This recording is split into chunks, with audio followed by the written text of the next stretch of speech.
A quick question. Who here is excited for the garden season to be starting again? You know, we're almost to spring. Guys, I'm so excited right now. You have no idea.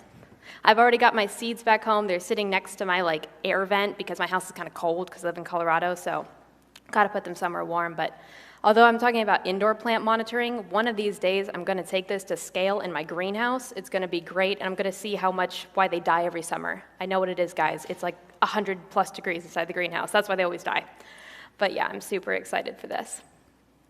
So let's go ahead and get going. So we are going to be building a plant monitoring app with InfluxDB, Python, Flask, and optional edge-to-cloud replication. So real quick note here, this is a pretty plug-and-play project. I have about 6 different versions on GitHub. You can kind of sift through and go through as you wish. I'm going to kind of cover different technologies of each project, and I'm going to link them all at the end so you can pick and choose what you would like.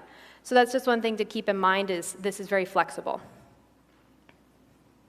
Perfect.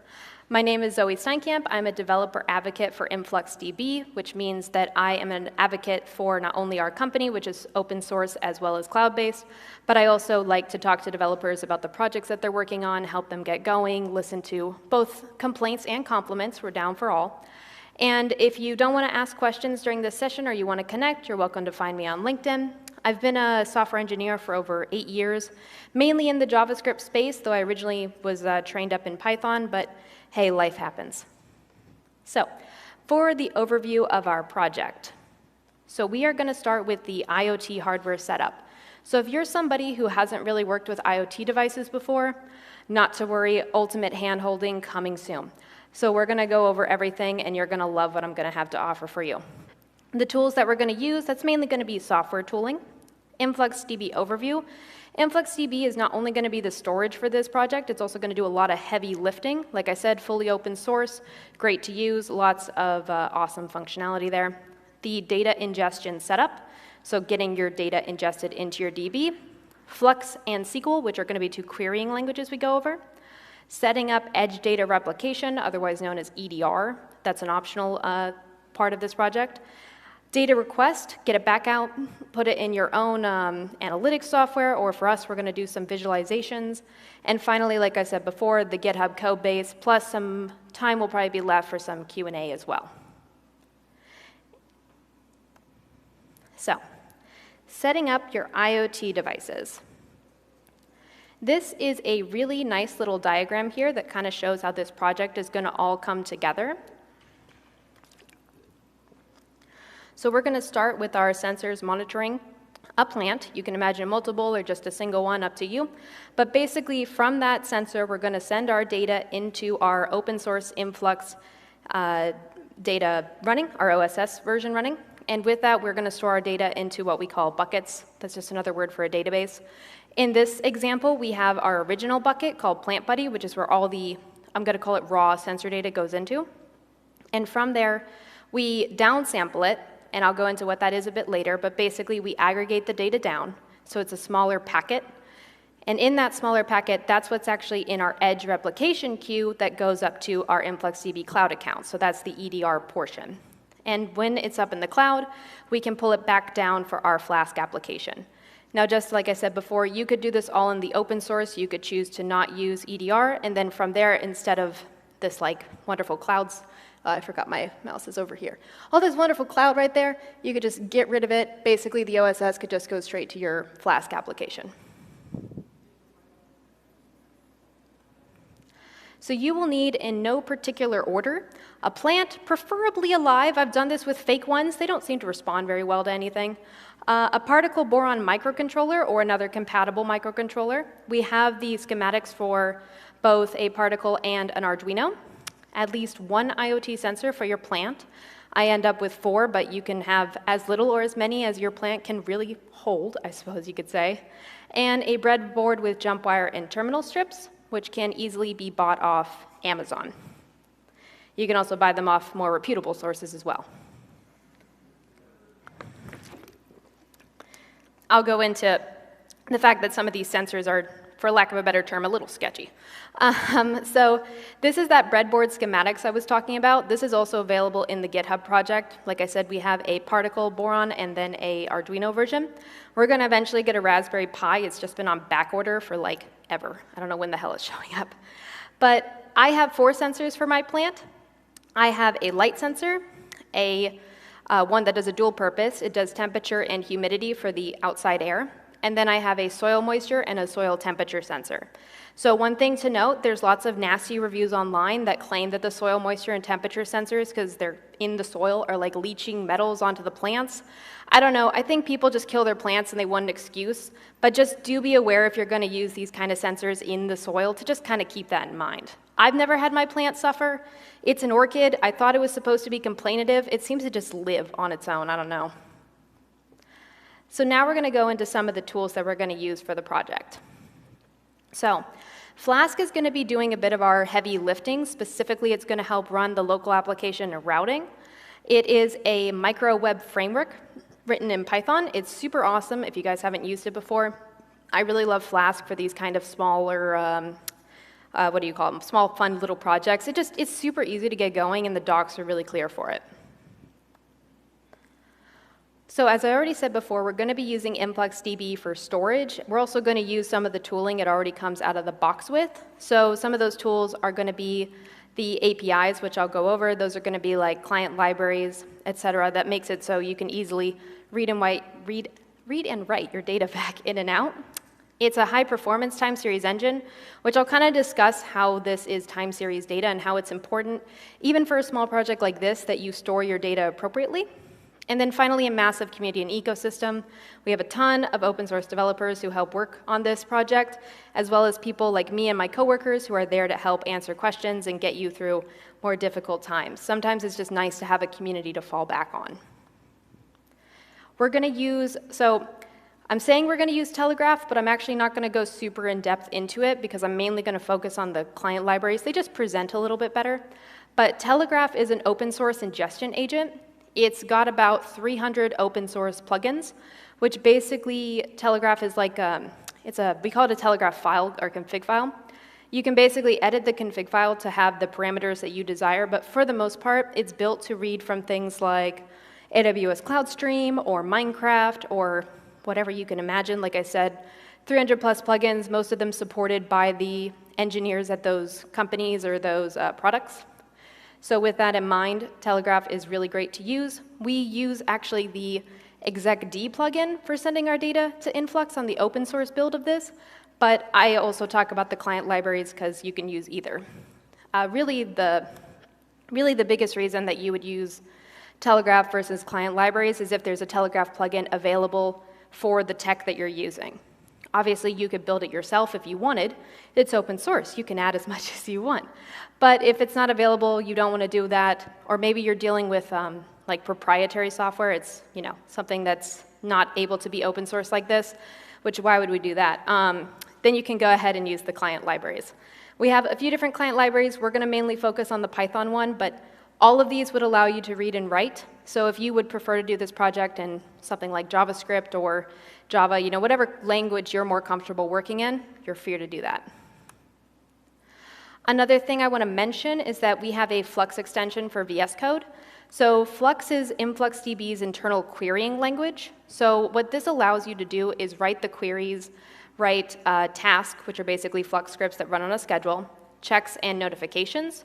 We used it for writing all of the queries that are in this project. It's a great tool because it basically highlights. So if you're writing Flux and it's wrong, it will give you little red squiggly lines, and if it's right, it'll look good and pretty. And it's great for visualization. So this is a great tool for this project. And finally, Plotly for graphing. So you have many, many options when it comes to visualizations, but we really like Plotly because it's free and open source. And I really like it because it comes in both a Python and a JavaScript version. So whichever language or project I'm working in, I can always use it. And obviously, there's lots of very beautiful, awesome graphing types.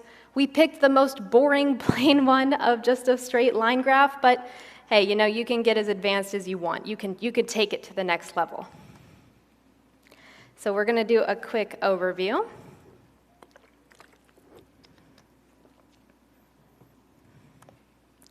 So time series data. So we're going to back up here for a second. So time series data is something that you're probably working with, even if you think you just aren't necessarily aware of it. But basically, it's data that you want to think about over a measure of time. So with this project, we're dealing with our IoT sensors, which are time series data. So they are, you want to know how much light did the plant get today? When did the soil moisture level get below 10%? Was that at 8 p.m. or was it at, 5 p.m.? Why is the plant in 30-degree weather? Why isn't it 50 degrees? Oh, because it's an ice storm. You know how it goes. But basically, that's why a time series database is really great to store this data, is because we query based off time. We're querying based off those time metrics, so it's much faster versus we're not querying necessarily for an ID or for a value like Orchid 1 or Room 2. We're querying based off when or what length of time did this happen, what is the average for that, or at this time, what happened. We have some other examples here.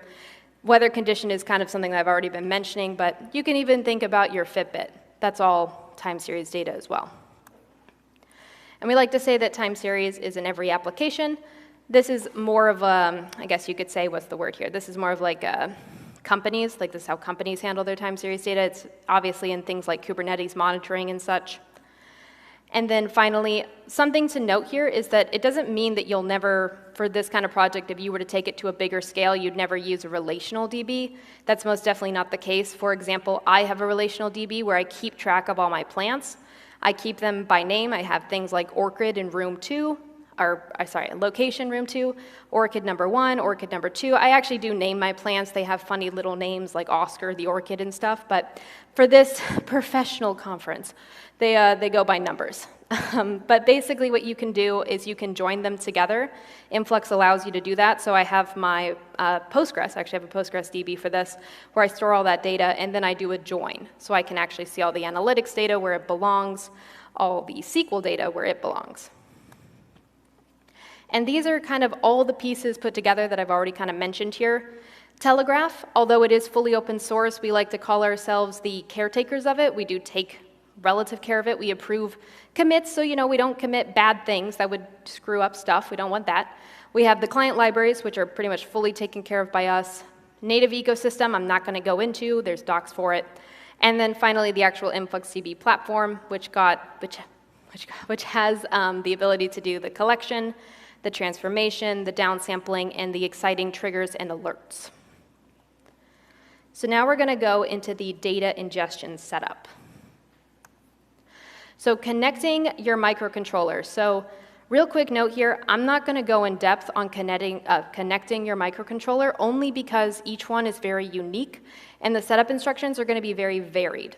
But for the sake of understanding the code from here on out, I want you to be aware that mine is normally running on a port on my computer, like with a USB directly attached to it. And this is an example of how that data comes in. So when I run my command serial particle monitor, it shows me the data stream coming in. The sensor data is also highly varied. So I'll be skipping some of the details on how we clean this up and tagging we needed to do for our sensors, but all the code is completely available on GitHub to review later. Just one thing to note is sensors kind of send in, honestly, weird data. There's no better way to put it, but the data needs to be kind of cleaned up a little bit to be more human readable. Like we had to change the temperature one, which my coworker did this in the UK, so he changed it to Celsius, so I can never understand what it's saying. But when he did that, he cleaned it up so it would be a human readable Celsius number versus what the sensor was sending in. So that's just one thing to note is if you choose to use other sensors, you will have to probably do a little bit of cleanup on them. We link all of the sensors that we use. We don't link the Amazon shopping link because depending on where you live or who knows, new ones might come out. It's not very efficient. We link the actual, sorry guys, I'm trying to think of this, the informational page, the docs for them basically. So you can always use the exact same ones that we do, so you don't have to rewrite any of that code. But if you do choose to do this yourself, just do be aware that microcontrollers and sensors in general are all a little bit unique in how they are. Okay, so I have a video here. Let's see. All right. I was kind of curious if I could pause this. All right, so we are going to so this is how you create a bucket. Now you can do this via the CLI, but this is the visualize. This is like if you ran locally, the open source version of Influx, this is what you would see. So what I just did right there is I just created a bucket with a retention policy of 7 days. What that basically means is the data will be stored for 7 days. And I'm going to see if I can pause this. No, I can't. Oh, wait, maybe I can. Aha, cool. So basically, when you do that, when you create your bucket, I'm going to go back a little bit more. I got this, I swear. There we go.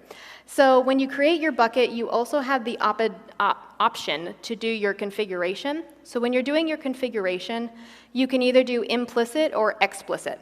So what that means is implicit is built off the data that you send it. So for our project, we did implicit. That's also what we ended up doing. Explicit is you say exactly what you expect your schema to look like, which for most people who are used to doing databases, that's something you're more commonly used to doing. You have to define what your schema is going to be like. But Influx allows you to do implicit. The only thing that can cause problems with is if you get random erroneous data, it will accept it because you never told it that wasn't a part of the schema. For this kind of small project, it's not a big deal, but if you ever wanted to be more concerned about like, not data safety, but basically making sure your data isn't dirty, I guess I'm going to call it, you could put an explicit instead. And like I said, you have a few different options on if you wanted to do like a never delete or an older than. So I'm going to go ahead and let that roll. And then the other thing you're going to need for this project, and by the way, these are like the only two things you have to do in Influx, is you need to create a bucket to get your data into, and you need an API token to actually be able to send it up and get it back out. Just basic credentials. So with this one, that's an all-access token. We don't normally suggest people create them because they're dangerous, because you can access all of your buckets. If you're just doing a little simple plant project, go crazy, who cares? But normally you would want to create a separate read and write token for your buckets. So me and my coworkers normally do this because we're working with so many different buckets inside of our own projects and such, but that's just one thing to keep in mind. So once you have that token, you've got your bucket, you've got your organization, obviously, like you've just created everything that you need credential-wise. You basically feed it into the Python client library. That's what this example is right here. So this assumes that you've already done all of the needed credentials here. You can kind of see that we have like cloud bucket and cloud org. They're variables that are kind of more at the top of this file. But basically how this works is it's got a point, a data point, and that's the point that's being sent up. So basically here we're tagging it as a user. Or the original plan for this project was that you would be able to log in as different users. Like many people, we shot for the moon, but we landed among the stars. And then we also have the device ID and sensor name, which are interchangeable if we need them to be. So they could be hard-coded like they are here, or you could be a little bit more flexible and be sending them in.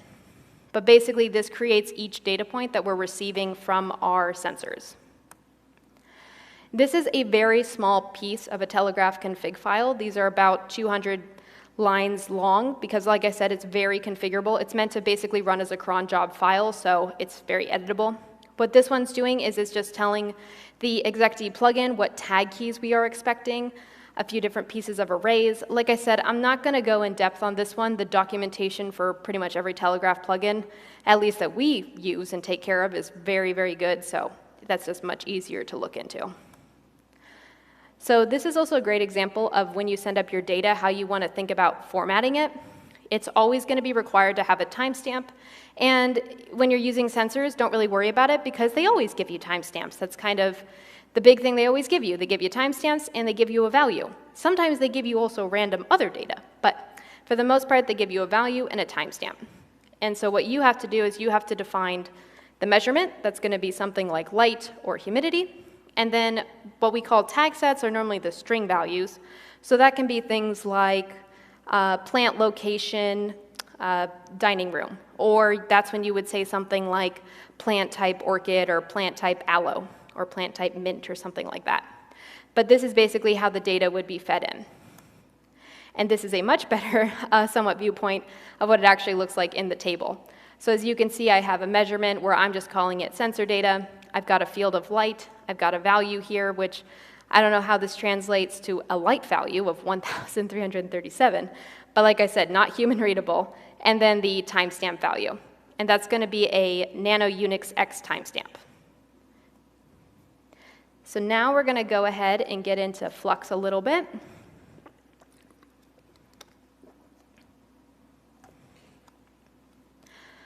So InfluxDB becomes embedded with our functional data scripting language called Flux. It allows you to do data pipelines for querying, analyzation, and transformation action on your data. So the perks of this is that the analytics happen server-side rather than application side, and it's a unified language across the entire platform. So what I have right here displayed up is a query. It's a Flux query. So what's happening here, so I can really quick explain it so people can kind of understand going forward, is it's calling for a bucket. That's the first thing that it's doing. The bucket's called Smart City. So it's saying for the database Smart City. It's asking for a date range. This one's specifically 1 day. And in it, it's asking for the measurement of the city IoT data, a counter of the bicycles, and the neighborhood ID of 3. So basically what that's saying is, for the neighborhood ID of 3, can you tell me the amount of bicycles that have come through? You know those pads occasionally you'll see on the roads where like they're tracking how many people are walking and biking or driving? That's basically kind of how this data would come in. That's basically what they're asking for.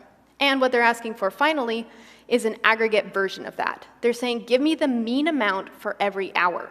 So because we asked for 1 day, we're going to get 24 data points back, and that's going to be the mean amount of bikes that went through neighborhood 3 for the day, because we asked for 1 hour mean. The next query is the exact same thing, except for it's asking for the neighborhood ID of 4. Finally, at the very bottom here, we're doing a difference value. So we are asking for what is the difference between how many bikes went through neighborhood 3 versus neighborhood 4.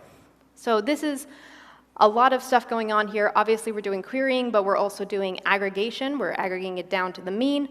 And then we're also doing some analysis here where we're comparing the two values. So obviously, in a real-world scenario, this could tell a city where it's appropriate to build bike lanes. If neighborhood 3 is getting, on average, 500 more bikes a day than the other one, that might be the good place to put the infrastructure. For our plant project, it's a little bit more simplistic. It's normally something more along the lines of, if my plant doesn't receive 6 hours of sunlight a day, can you let me know so I'll go ahead and move it somewhere else, basically. So for example, this is the Flux query that we're using inside of the project. So it's pretty basic, and we've also made it very, I'm going to call it flexible. As you can see, we have some values that can be inserted here. So for example, I can change it from different buckets. The idea being, originally I think the thought was that we would have different plant buddy projects for like indoor plants versus outdoor plants. In the end, it's mainly always just the same bucket.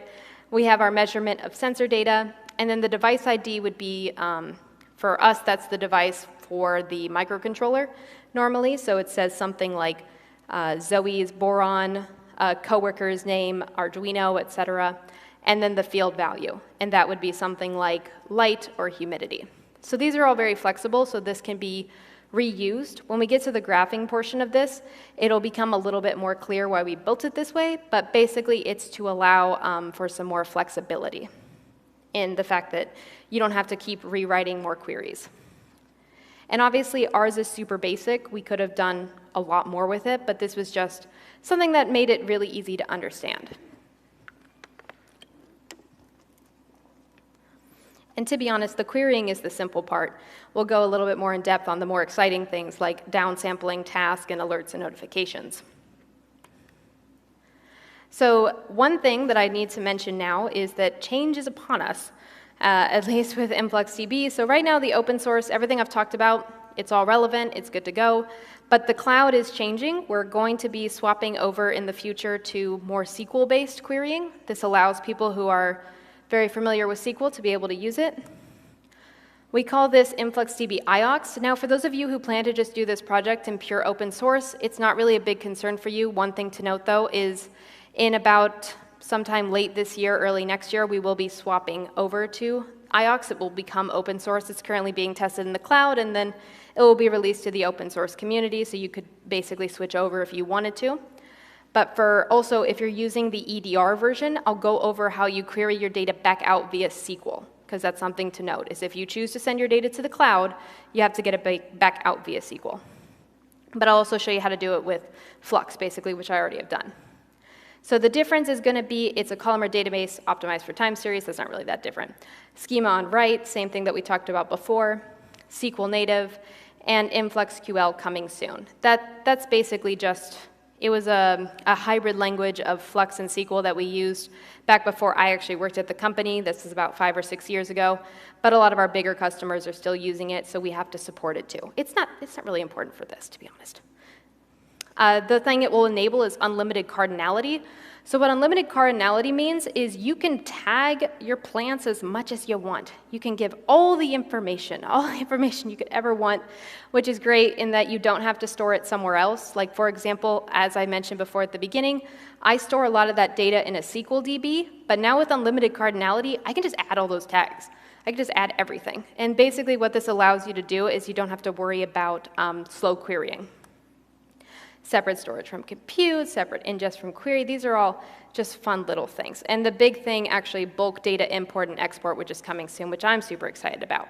But basically, these are just some of the things it's enabling, which is why we're making the switch, is it's basically going to be better for querying. It's better for querying, better for storage, better for everybody. And finally, the more exciting stuff is going to be those integrations. So I'm going to be showing the Flight SQL Python library that basically allows you to query Influx and get your time series data back out with SQL, because you're going to be querying with the Flight SQL Python library. We are having Flight SQL in other languages. Currently, we have one in Go and Java, and then we're also working on a few others. One thing to note here is that we are super involved in the Apache Arrow community, as well as the Flight SQL community. So when I'm saying this, I really do mean like our internal developers are developing a lot of these plugins. Like they are building them out and releasing them to the open source community. We're also going to have a Grafana Flight SQL plugin. We're already pretty well integrated with Grafana, but this will allow us to be more integrated with SQL querying with Grafana, as well as Superset, which is a really awesome open source visualization library. And finally, JDBC and OBDC drivers. So this basically just kind of wraps it all up as to how this is all going to work going forward. Like I said, some of this is kind of exciting in the fact that when this is finally available in the open source especially, like I said, it's currently worked on in the cloud because we're not done with everything. We just kind of want to wrap it all up and put a little bow on it. Some of it's open source, some of it you can already access, but basically from now on we're going to be built on top of the Apache Arrow project, and in the future you'll be able to do things like hook us up with Tableau and Apache Spark and all these other awesome features that you would normally need SQL to be able to get the data into. Or rather, it's really all about Parquet files more than it is SQL, but interchangeable for this context. So now we're going to go a little bit into edge data replication.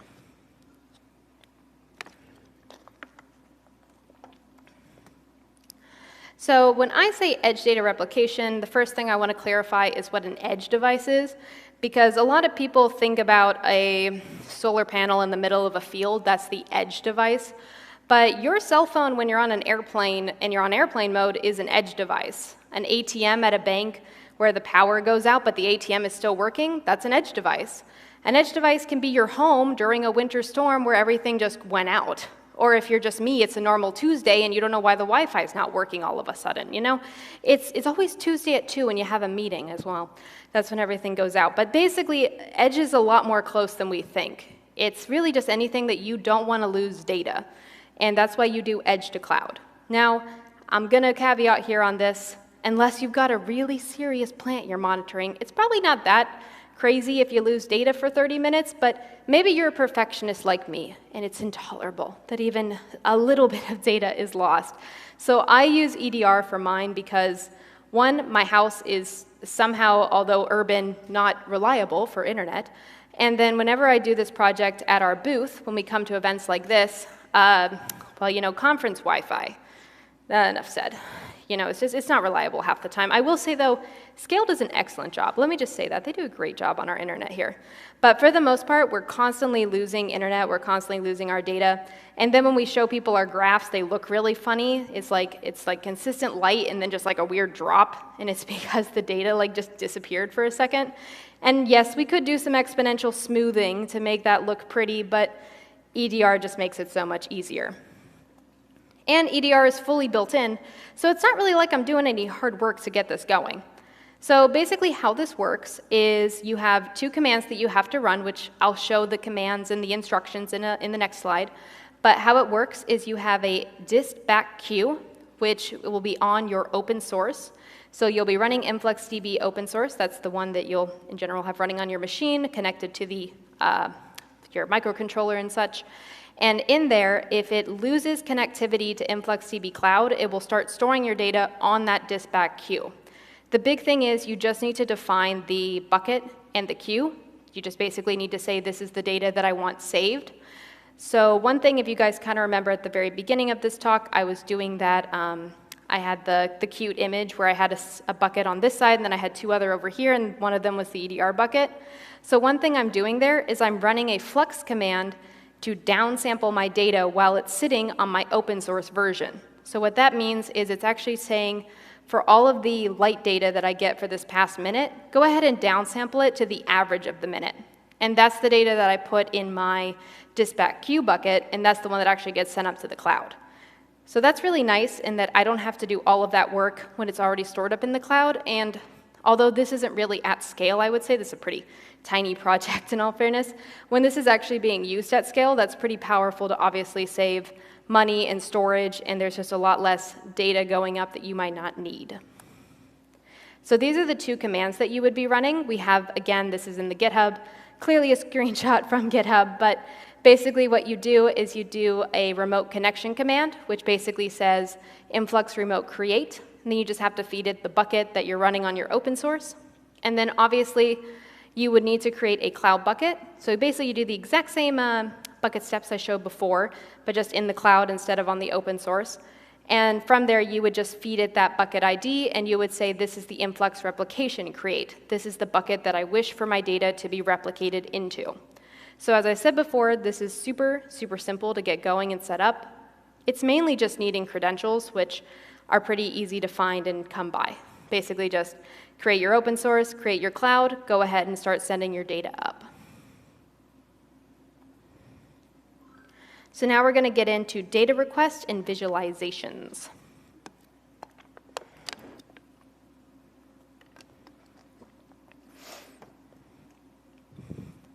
So in this step, we are calling for that previous Flux query that I showed, the really simplistic one, and we're infilling the variables with our selections.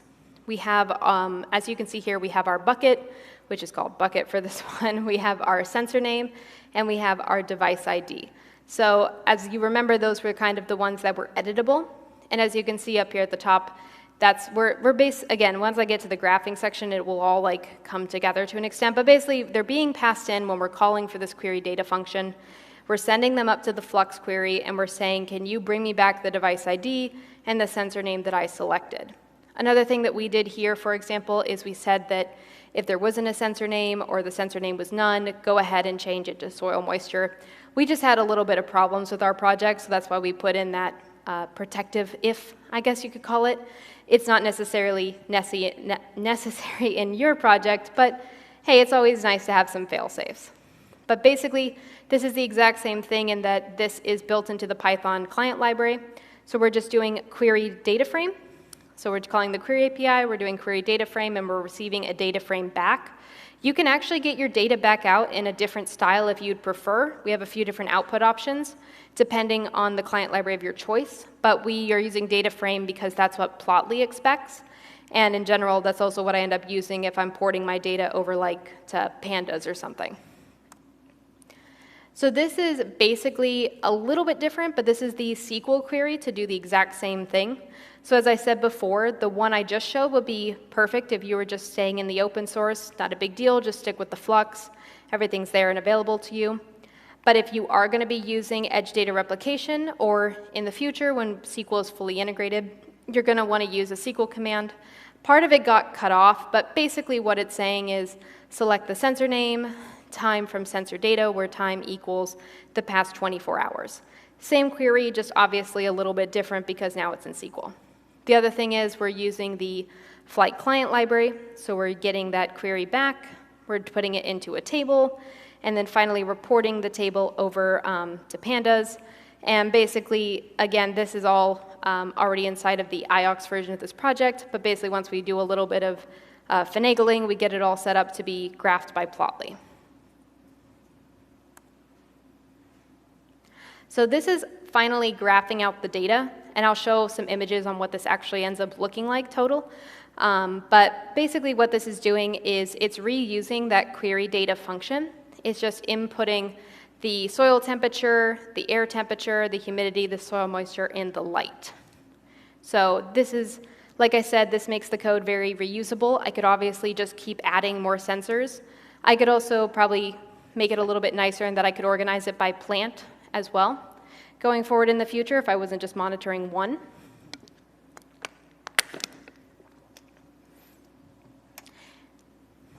But overall, this is pretty easy to get going and to input. And this is what it ends up looking like. So basically what we have here on the side is the little Plant Buddy leaf project here. It says welcome Jake, 'cause that's my coworker, and then it's got regenerate graphs. So what that button will do is if you click on it, it will re-query for the data, and then it will re-graph them. Finally, as you can tell up here, we have our little tabs. So on my first tab, I put light. On my next tabs, I put soil and room temperature. And then finally, on my last tabs, I put humidity and soil moisture.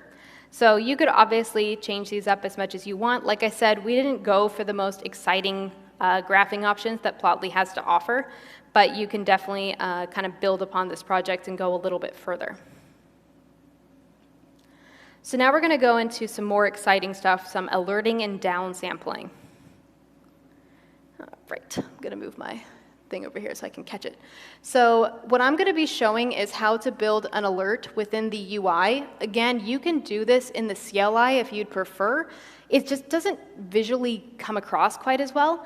And this is just a little bit easier for me to explain how to create an alert. So first thing to define is the first thing that we're going to do is actually create what we call a check. So let's go ahead and do this. So what I'm doing is I'm creating what I call a threshold check. So I'm taking my Plant Buddy data. I'm taking, in this example, the air temperature data. But normally I would do something more like moisture. And then I'm going to go ahead and call it weather check. And I can set a warning level. So I can say if it is below a certain amount, set it to warning. If it's below a different amount, set it to critical. And I can also set thresholds for what we call info and OK. So with this one I said, if it's above this, then it's OK, it's good. The plant has been well watered. That's actually how we do it in the project. We have it set to be a water one. But this is just a video example of me creating a different one. And I can also set how often I'd like this check to run. So for this one, I've set it for about 5 minutes. So I'm going to go ahead and pause right there. So with all of those settings in place, what that will do is it will constantly check the data for if it's below, above, or at a certain threshold, whatever thresholds I set it to be at, and then it will set the value, whether that's critical, warning, OK, or info. Now, you don't have to do a notification attached to this check. We have what we call check history. So you could just have this running. You could have it run like once an hour. And then at the end of the day, you could go and basically pull up all your check history and make sure everything says OK or info or something and not warning or critical. That's how a lot of people tend to handle this if it's non-urgent, I guess is what I'm going to go ahead and call it. I've definitely done this before for some of my own data. I was like tracking some earthquake stuff, and that's how I was handling it. But if you actually want to go ahead and notify, we have our notification endpoints. And with that, you can do Slack, PagerDuty, or HTTP, which allows you to do pretty much whatever you want. For our project, we use Twilio to receive text via HTTP. So once you've set up your endpoint, which for this one, I did a little bit of it, but I didn't go all the way because I didn't want to put in a Slack channel. Then you create a notification rule. And that basically is just saying when it gets to critical or when it gets to warning, go ahead and hit that Slack endpoint. Maybe for warning, it's just a Slack endpoint. Maybe for critical, it goes to Slack endpoint, PagerDuty, and Twilio. Everybody is alerted. It's like a big beacon call out. But the nice thing about the notification rules is that you can set them to run as often as you would like. So your checks could run every 5 minutes, but the notifications could just run like once an hour or something. Or more commonly, you'd have them run at about the same pace. So that is how you do that all within the UI. Another thing that I didn't mention is that we do also offer dead man checks. I know it sounds a little morbid, but basically it's just to make sure the data is always coming in. So if you're worried about your data stream for some reason being lost, you can set a dead man check, which would basically alert you if your data stopped coming in after a certain amount of time. Whatever that time being, you would have to decide. Let's see, there we go. So one thing to note though is although I just did that all with some wonderful drag and drop, some up and downs and some clicks and such, you can do this, yes, in a CLI, but you can also do this more specifically in Flux. So one thing to note is although I did all that in the UI, this is what it creates within it. In the UI, it goes into what we call our task. But basically, it creates a task based off of all the parameters I set, and it creates the Flux code from all those parameters. So basically, everything that you do in that UI, you are creating this Flux file, which is running with Flux code, which is basically saying, hey, I am to check the temperature every 10 minutes to see if it got below 32 degrees, and if it did, it goes to critical, and then I have some notification Flux code here that says, hey, this thing has reached critical now, time to go ahead and text somebody, because that's what you've told me to do. So you can always write it in pure Flux. I'm going to be real with you guys. Not even I have written in pure Flux like this. I just prefer the UI. It's just so easy. I've edited the files from this, but for the most part, I only come in and write the Flux after I've already got it set up through the UI.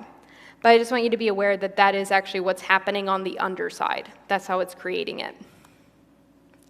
So something that I haven't really gotten the chance to talk about, which is extremely powerful, and I'd also like to clarify this a little bit. So inside of Influx, they have a concept called task. For all intents and purposes, tasks are cron jobs. They're jobs that you run at a certain amount of time.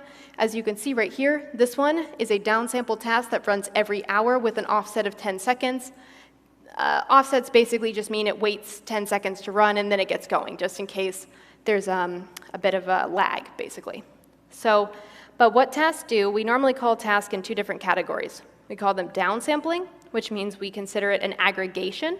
Specifically, that means you're normally using this aggregate window function. You are getting your data down. That's why we call it downsampling. You're making your data into a smaller packet.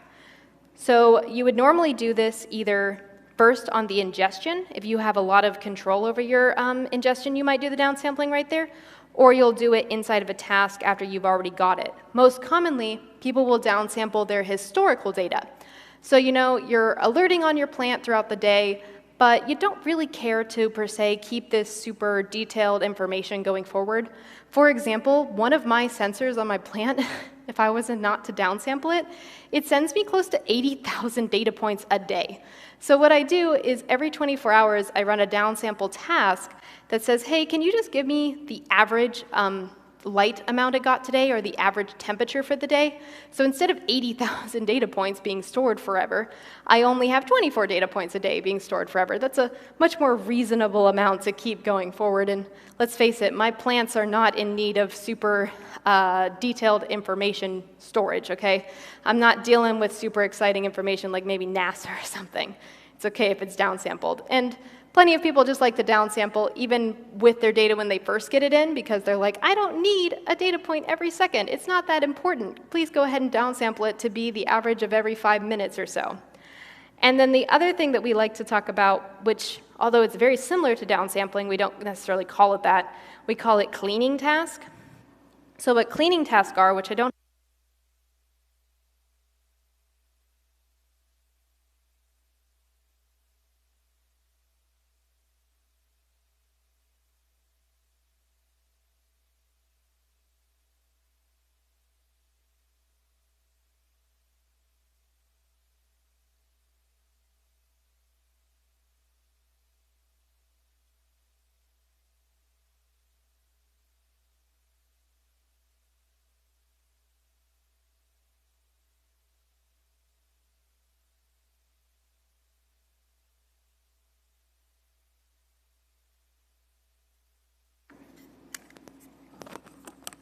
let it be known this is the first time I've ever had to wear like something on my head. It's kind of awkward.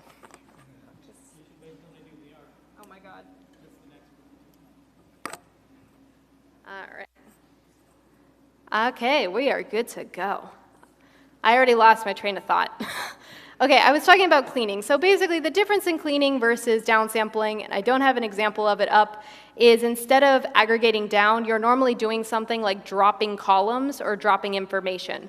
You're cleaning out your data. So it's very similar to this, especially because just like in the downsampling, in the end, you send this new data set to a new bucket, which normally what that means is, so my original bucket, maybe I hold the data for about like 7 days or something, but then my long-term bucket, which I'm not very original, so I normally call these buckets cold storage plant buddy or something. It gets the point across. Those are going to be held for 24 days instead, or maybe forever if I feel like taking advantage of my company account, you know. But with cleaning, it's the same kind of deal, except for you don't normally use an aggregate window. You're not trying to get a mean or an average, you're just trying to drop it out. And you can use Flux to do this before you actually send it into your DB. You can kind of do it right before the ingest, or you can just do it afterwards, which is pretty common because, in general, actually a lot of data needs to be cleaned because I don't have full control over what the sensors send me, and it's kind of hard for me to drop it before it ends up in the DB, so it's just easier for me to go in and clean afterwards, basically. Yes?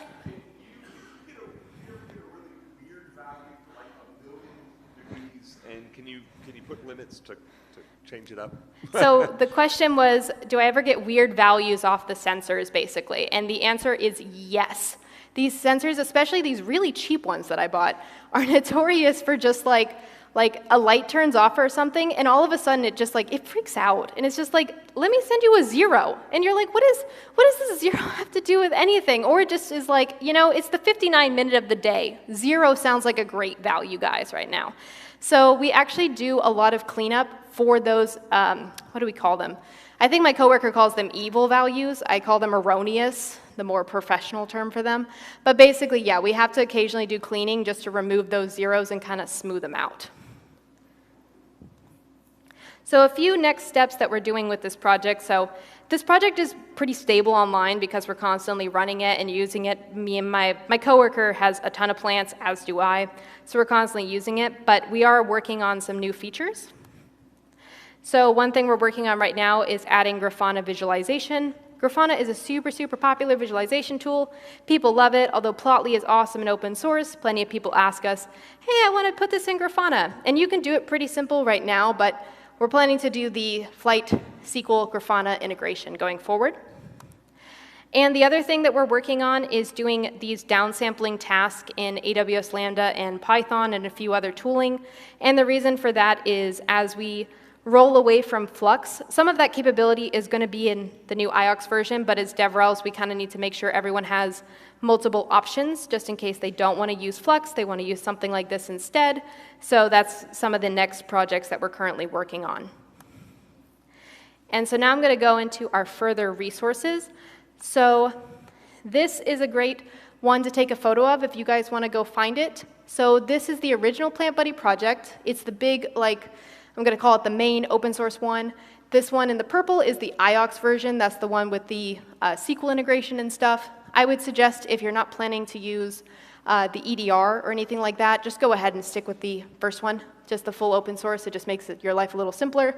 If you want edge data replication, don't listen to me and do the second for sure. And both of these have a few different projects in them. So although I hook up my plant directly with a USB, we actually have options for Bluetooth as well as over Wi-Fi. I can't do that in my house because it just, like I said, it's just not a good house for this kind of stuff. I'll never get my data, but you can possibly do that instead. That's what my coworker does. And I will link, I'm going to do all these links in one final slide so you don't have to worry about this one. But this is just inviting you guys to come join us at our Slack community. The InfluxDB community is pretty exciting. We're pretty, what's the word? We just talk a lot. The channels are super noisy. We're always up to stuff, and I love seeing all the projects that people do with us. These are links for do-it-yourself, which again, I'm going to have one more slide with not very pretty pictures, but this one is the getting started to go to our cloud website. The other is the Influx community where all of the other projects live, like that's where Plant Buddy lives, but also other projects that my coworkers or just in general, the general populace is working on. Okay, this is the one you want to take a photo of. So that's the getting started. The forms, which is kind of like Slack, except for it's less fun. It's more just like it's like Stack Overflow. Our GitHub, which is where you can find not only the Influx community, but also our actual downloadable open source version. Documentation, pretty straightforward. It's very helpful, but it's dull. Just kidding. Our docs are great. And then finally, InfluxDB University, which is a completely free, do-it-at-your-own pace university course. One thing to note, we're currently working on rolling out the IOX version. So if that's what you're hoping to learn about, please stay tuned. It comes at the end of the month.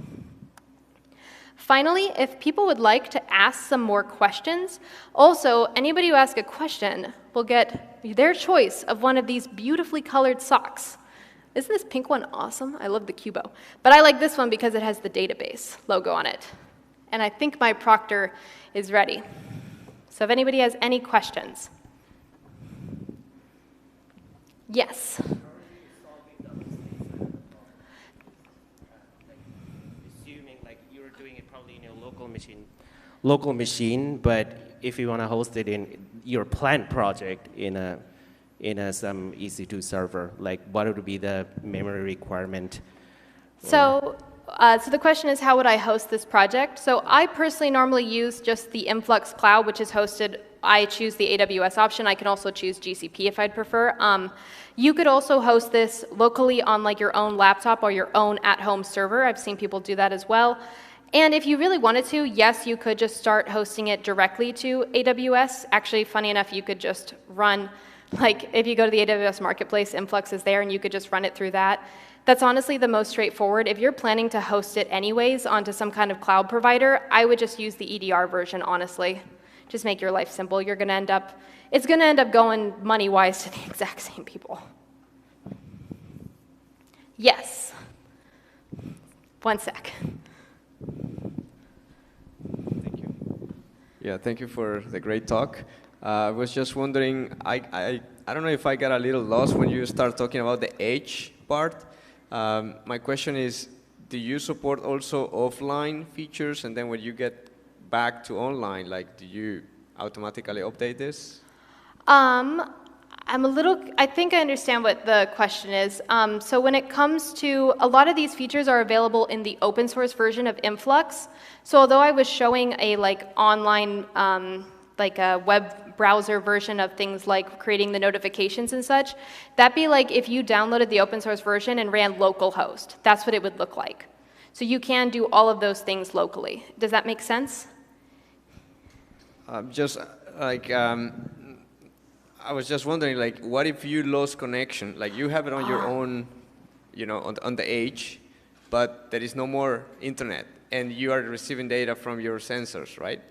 Like, let's say 1 hour later, you got internet again. Are you able to get all those data that you didn't? If you have EDR enabled, yes. So that's what edge data replication allows, is it will continue to store that data locally, and then when reconnectivity is found, it will go ahead and send it up to cloud. But if you don't have EDR enabled, it really is going to depend on your setup, but most likely you could maybe set up basically your own local storage, like your own basically dispatch queue that might hold it for a little bit, but it might not be reliable, to be honest. That's one of the main reasons we rolled out EDR, was because so many people were trying to do, I'm going to call it hacky ways of getting it to work, and it wasn't going very well, so that's why we made it. Yes. And also, when I'm done, you guys can come up and grab socks. I don't like throwing them at people. They just end up in people's faces. Is there some sort of published envelope for certain kind of plants, like so an orchid, this much of light is optimal, this much of light? I mean, like, you've collected a whole bunch of data, but like, how does that translate to the health of a plant? Yeah, so we do have a lot of documentation that goes over the best ways of storing. Normally it goes into things like what you want as a tag versus what you want as a field, and also how you want to configure your buckets based off your data. Like, for example, we could have done it so all of the plants are in one bucket, or we could have defined like orchid as a separate bucket versus aloe. And there's a lot of documentation on our website that goes into best practices for data storage to make sure that your package is clean relatively, like good for storage. Good for querying more specifically. It's honestly less to do with the storage and a lot more to do with how can I query the fastest way back out. And then I think this gentleman over here had a question. Hey, I have a question about sort of the accuracy.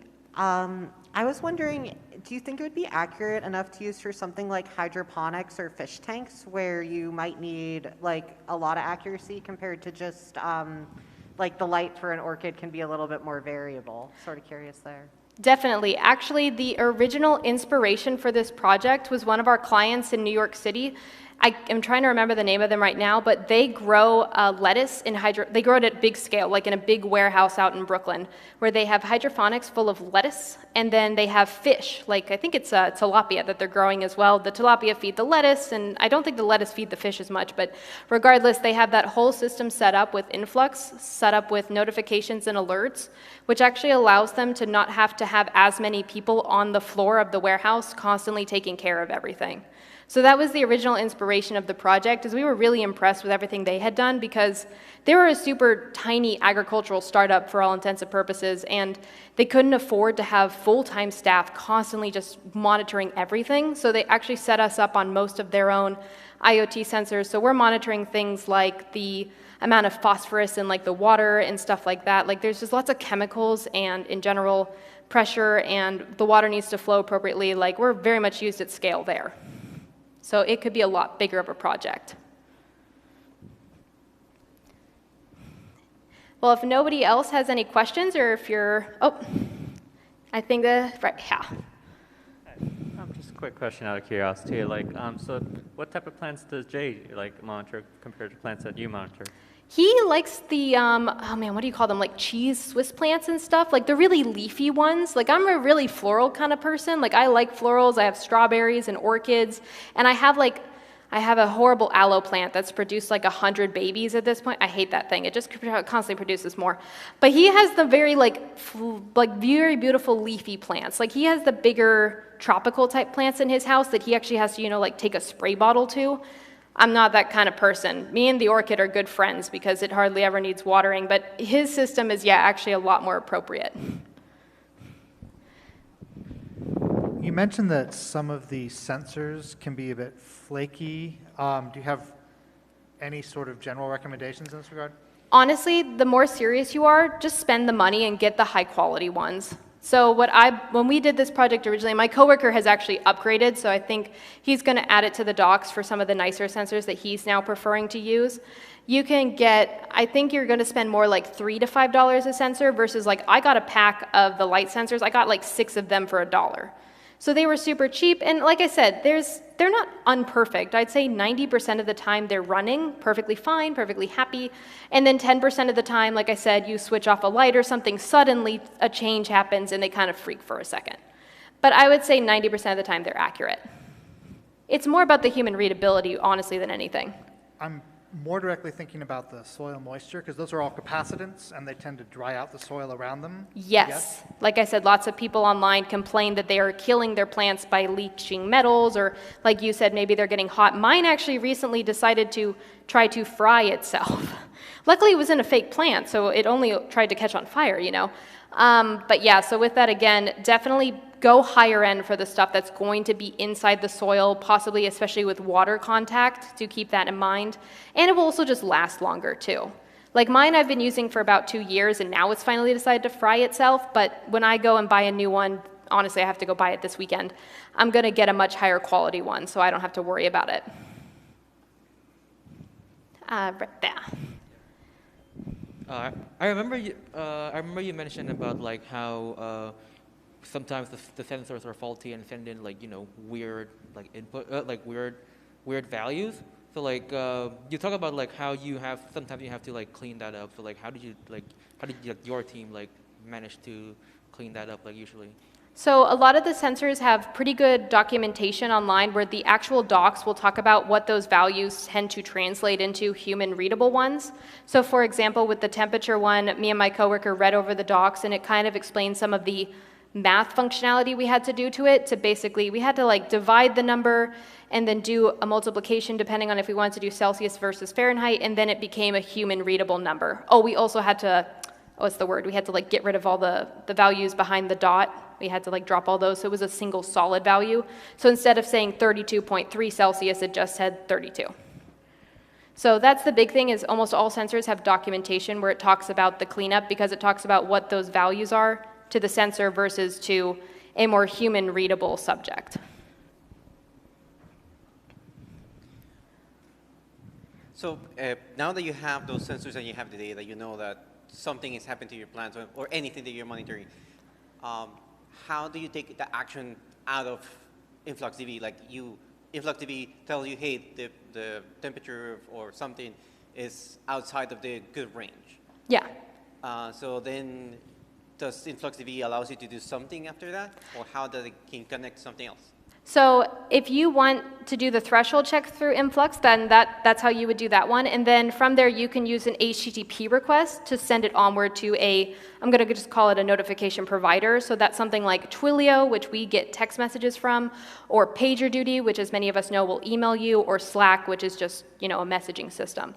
Now, if you wanted to remove the threshold check entirely, you would still probably have to route it through either a Python cron job file that checks for it itself, or some kind of analytics software. Maybe, I'm trying to think of what it would be.